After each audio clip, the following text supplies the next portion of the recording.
discretion is advised.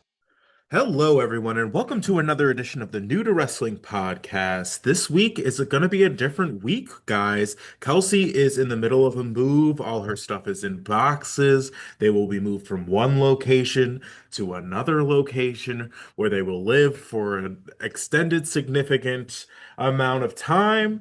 But in the interim, I thought it would be fun for us to kind of go through not all, a lot of the wrestling that went on this past weekend. If you have been living under a rock, and or you're new here, then don't mean to shame. Uh, WWE hosted three wrestling events this weekend, and AEW had their biggest show of the year, All In, and we're gonna go through WWE Saturday Night's main event, WWE Evolution 2, and then all AEW's All In. Sorry, NXT. I would love to be able to just discuss everything all day long forever, but we'd be here for a very long time. And I'm flying the ship solo, so there's got to be some kind of line. But all right, let's get into it. I'm gonna start with Saturday night's main event because it was honestly just my least favorite of the three. Um, we had Randy Orton versus Drew McIntyre. Again, fun, very fun, great match. They're both obviously, on top of their game right now. Orton scored a dramatic RKO, got the win, but after the match was really the drama because this was essentially just the setup to the upcoming SummerSlam match between Randy Orton, Jelly Roll, and Logan Paul and Drew McIntyre. So, Logan Paul distracted, Jelly Roll rushed in to defend Orton, and then gets Claymored in the face. Hey, I get it. This is not new for WWE, bringing in celebrities to do the shtick, do the whole nine. This is the first year that SummerSlam is going to be a 2-year event this year, so I'm not surprised that they're going the WrestleMania celebrity route. So would I like to see Randy and Drew in something probably more important? Sure. But is it going to hurt either of them to participate in this? No. It'll be fine. The United States Championship was on the line when Solo Sikoa defended against his brother Jimmy Uso. This one, it was fine. I don't think anybody was overly excited about this one. We kind of knew what the outcome was going to be. Solo literally just won this championship. He just got his faction in line. I don't think it was a surprise to anyone uh, that he retained. So, uh, the kind of asterisk to this was that Jacob Fatu kind of got his lick back.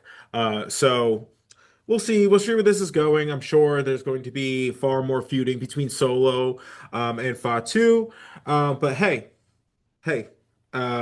Solo's got his MFTs, not to be confused with NFTs, even though they sound exactly the same. So we'll see. We'll see how long that nickname lasts, or whether they kind of modify it to something else. LA Knight and Seth Rollins gets cut short due to an apparent injury by Seth Rollins. It looked legit as far as I know, but hey, that we are in an era where Triple H likes to Duke dive, jump, pull one over on the fans. So I get it. Um, but if this is a real injury, which I guess it appears to be, it does leave his new faction in a hole. So what that does, we're not too sure yet. I think this is going to be the acceleration of Braun Breaker. I think this is just kind of pressing the fast forward button because hey, this is the evolution. Evolution, Triple H Evolution, not to be confused with Evolution, the all-female pay-per-view we're going to talk about. But hey, it's the break out the stars by having them kind of pull one over on the leader of the group. We kind of just had the leader of the group removed from the situation, and now we're kind of going to have I what I assume to be Braun Breaker either assume the kind of leadership role, but definitely kind of take on the brunt of the responsibility of carrying the group from now on, especially as far as in-ring goes. And him and Paul Heyman, I'm sure, will have to come up with something. But Braun Breaker was always destined to be a Paul Heyman guy. So honestly, it's a little sooner than I'm sure WWE would have liked, but I don't think anybody's surprised by it either. And then that brings us into our main event, which is Gunther taking on Goldberg in his final match. Hey, this was not 3 minutes. Kudos to all parties involved. Gunther for carrying because again, Goldberg is in the final legs of his career. For all intents and purposes, he kind of looked it. I thought it was fine. I thought it was a fun match. I thought it was more than anybody actually expected out of Goldberg's last match. And the kicker of it all, really, of course, the finish, no one was surprised by. Gunther went over. Goldberg goes out on his back, as is tradition. But the drama of it all was that the post-match speech was cut off by NBC, somebody, Peacock, WWE. I don't know who was in charge of that decision or the run times. Probably the network, to be honest, more than anything else. But it was just an awkward ending to it's just an awkward way to end a career. So I've been seeing online recently that Goldberg has not been too pleased with the situation as we are kind of sitting with it. So he says that he is officially retired. Um, but we'll see. I don't know. I don't think he's too pleased with how he went out. So from our mouths to God's ears. I hope this is it for Goldberg. I don't think any more time away from the ring is going to add anything to his career. I don't think there's really too much left as far as like what's next for Goldberg. It's just kind of what's going on? What's moving on with your life? You always have had a bajillion business adventures. Post WCW, I saw you everywhere. But we shall see. We shall see. What is it? You never say never. What's that thing Sting says? The only thing that's for sure is nothing's for sure. So we'll see. All right, guys, we're gonna move into the women's pay-per-view WWE Evolution 2.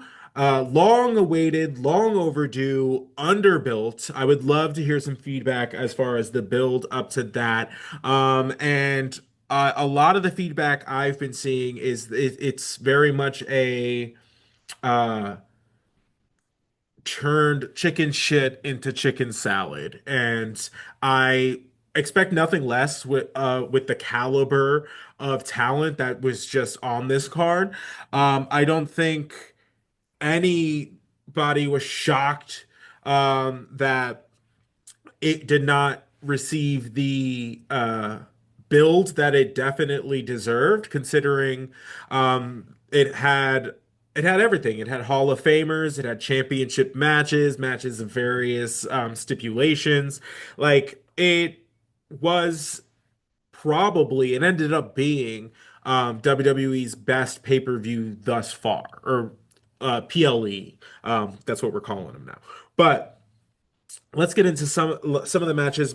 These are definitely out of order, so forgive me.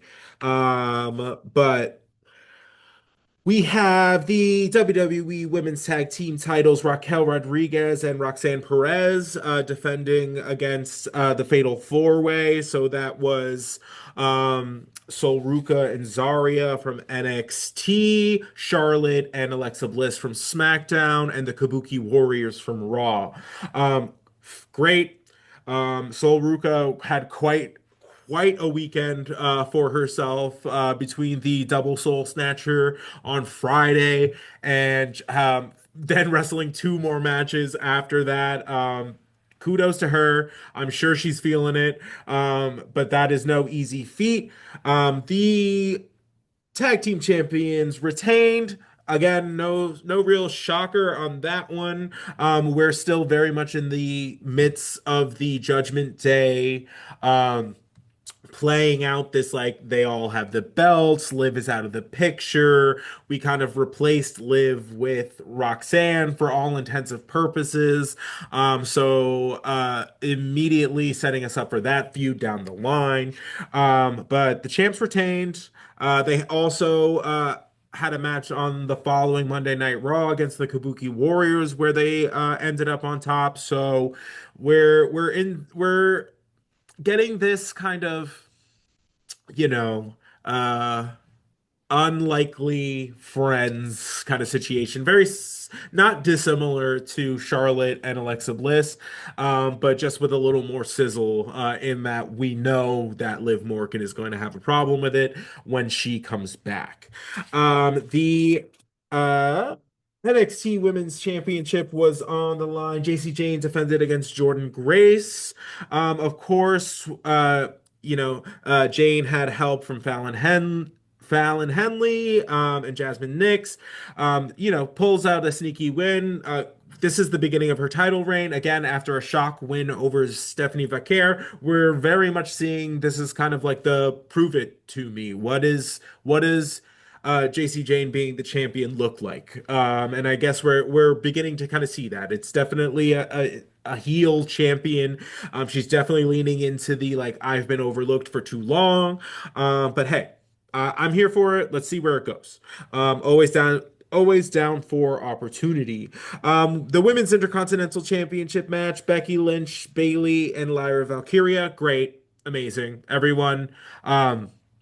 I cannot commend Becky Lynch and Bayley enough for elevating Lyra to their level as far as taking her and that championship from just being kind of the workhorse mid-card title to making it something that is really talked about, really something to be vied over.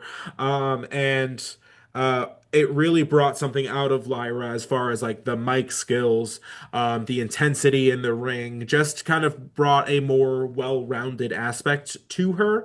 And I think that's fantastic, considering we are going to need those next crop of women that are going to take the mantle after the Becky Lynch's, the Baileys kind of move on. Not that they're anywhere close to that, but this is where they learn those ropes. These are the stories that help them be able to do that for somebody else in the future.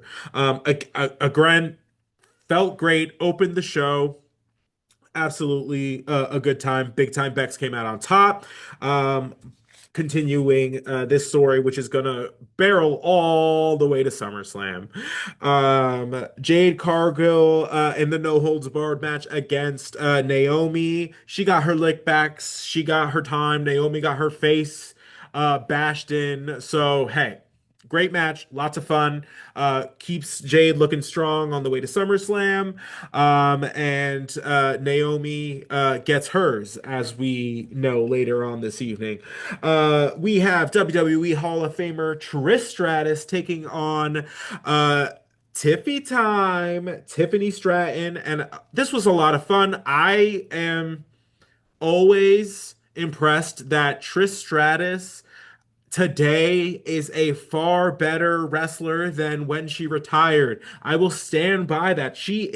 Has improved as the game has improved, and she's kind of like over the last couple of years just kind of stayed like fresh enough. Definitely, you could definitely tell that, she's not Tiffany Stratton's 25, but she is absolutely putting in the work when she does come back. The fans gave her that thank you Trish chant at the end. She looked great. Did the job for for Tiffany rather. And great stuff. Absolutely great stuff. So then, just making sure. Oh, we have the Battle Royal, which saw Stephanie Vaquer come on top. I thought this was one of the most entertaining Battle Royals that I've seen in a very long time. I'm usually not a fan of Battle Royals in as opposed to Royal Rumbles. I prefer a more staggered kind of situation. The Battle Royal itself tends to start a little too chaotic for me. Um, but Stephanie Vaquer pulls out on top. I thought this had great moments as far as highlighting Chelsea Green and her secret Hervis. Nikki Bella had to do the pivot away from the Liv Morgan storyline, but hey, got her minutes to shine and followed that up with a match on Raw, thus cementing that she's not here just for now. She's here for a while. Great stuff. Really, really great stuff. And then that means that Stephanie Vaquer has a title shot waiting for her after SummerSlam. So we shall see.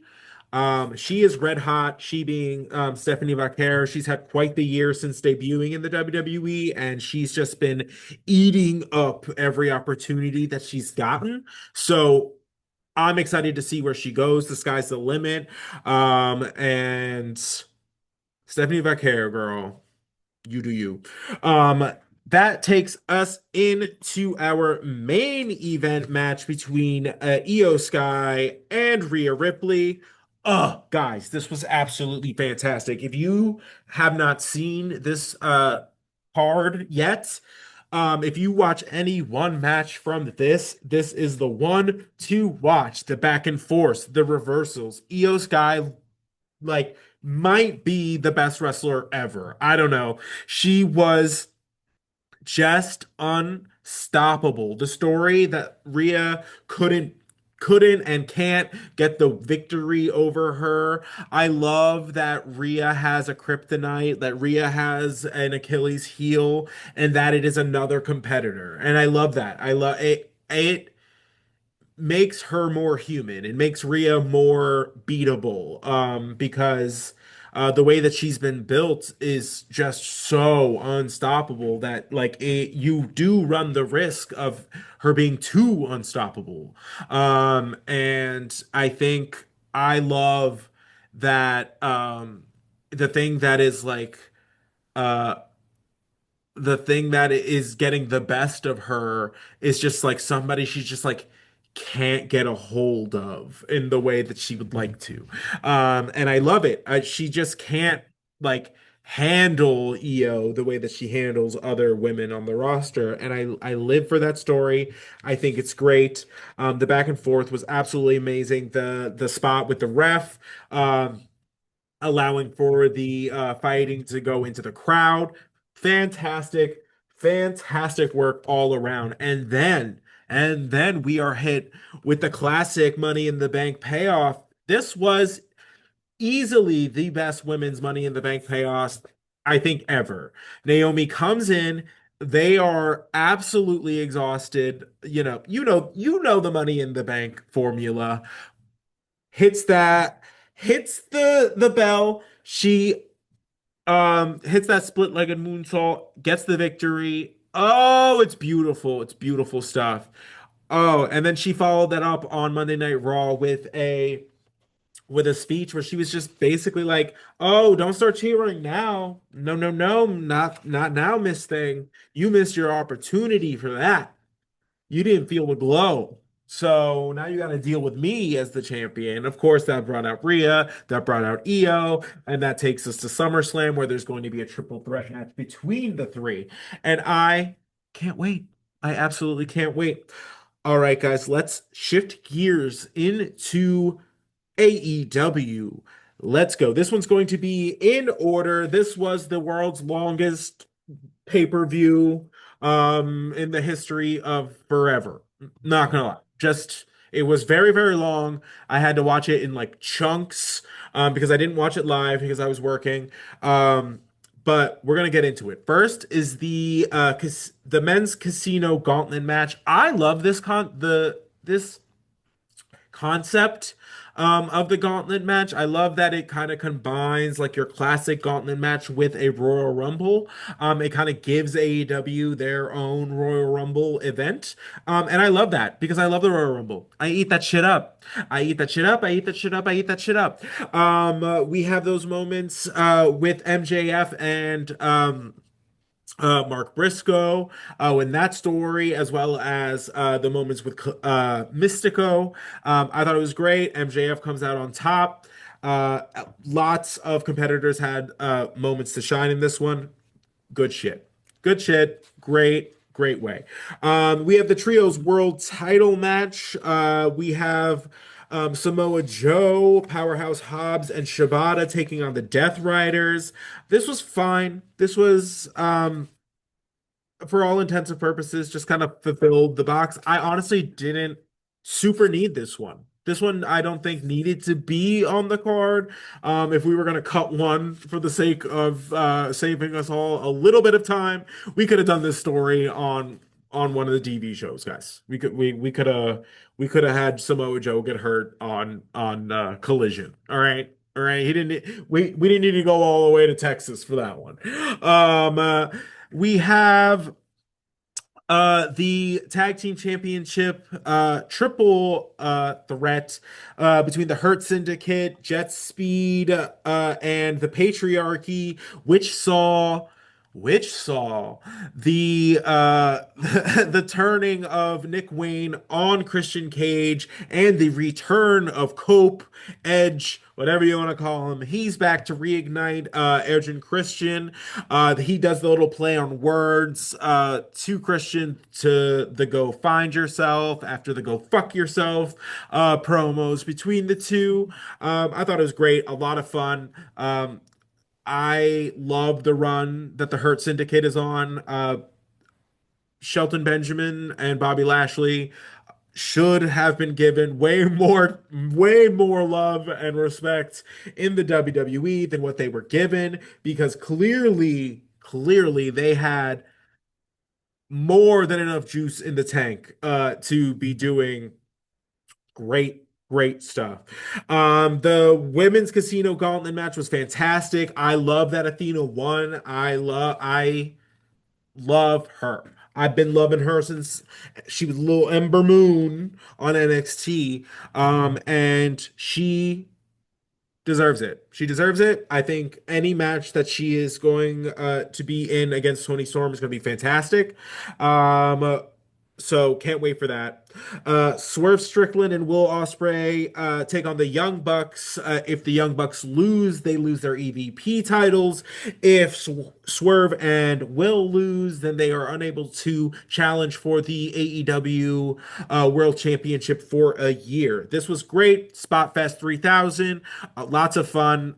Again, I sucker for Swerve and Will Ospreay. I think their work right now is absolutely like second to none. Like it's absolutely phenomenal stuff that they're doing. Love to see the Young Bucks finally take kind of step down. That storyline has run its course. They have abused the authority role as far as we will accept it. So great stuff. Um,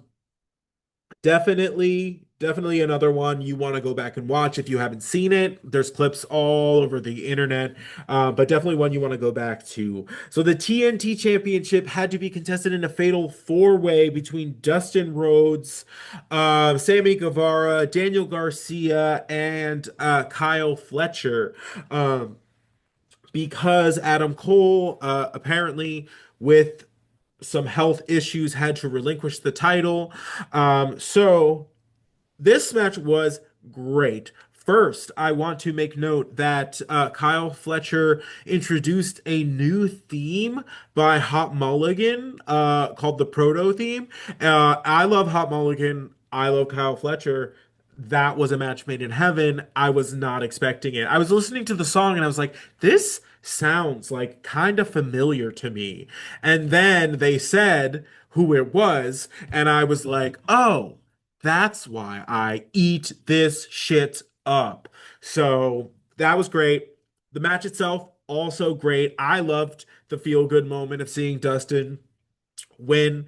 I love that he had his like singles title run in AEW, or is going to have his singles title run in AEW.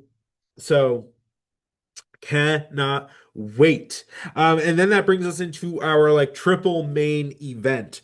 We have Toni Storm defending her championship against the TBS champion Mercedes Moné. Of course, Mercedes Moné won the Owen Hart tournament to get this chance. She's going for title number 7, and Toni aims to stop her. This match was,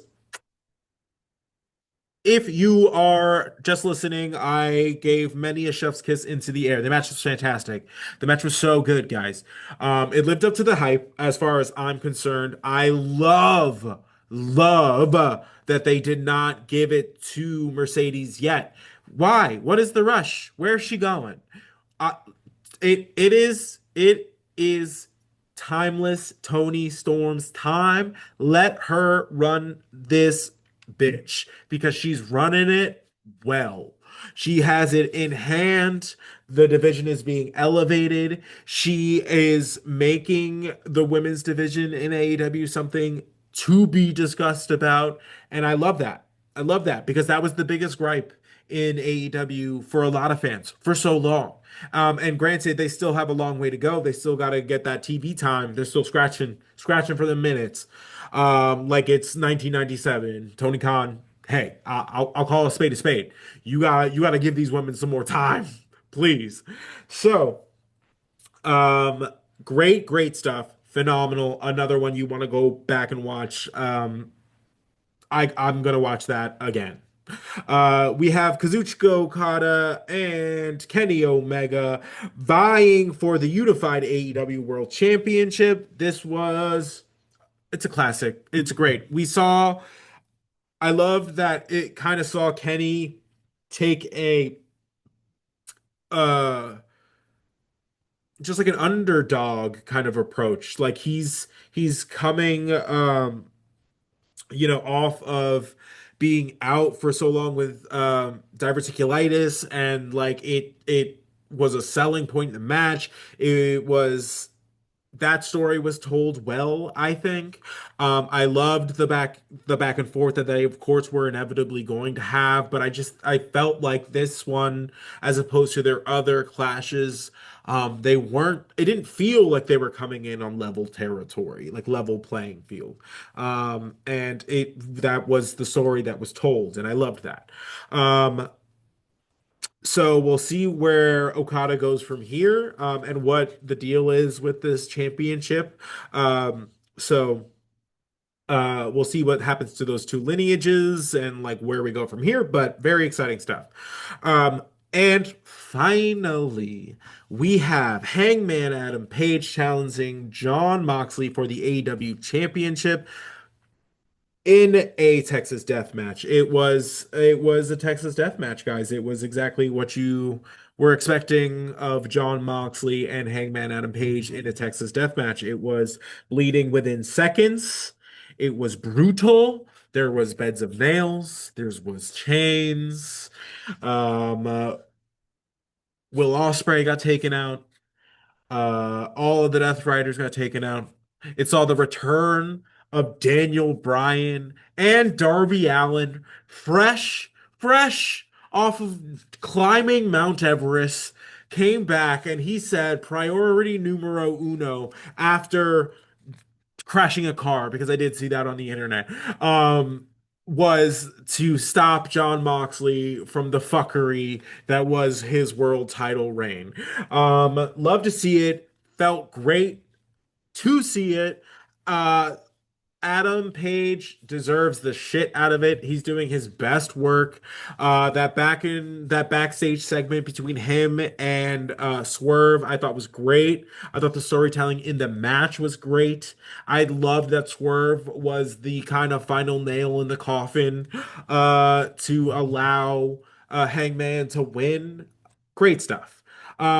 I loved this weekend as far as being a wrestling fan concerned was it was just like my only problem was that I it was like so many hours. It was just so many hours of wrestling that I was like, "Oh shit, like I have to do other stuff." Did anybody else like come across that problem like this weekend with all of these events?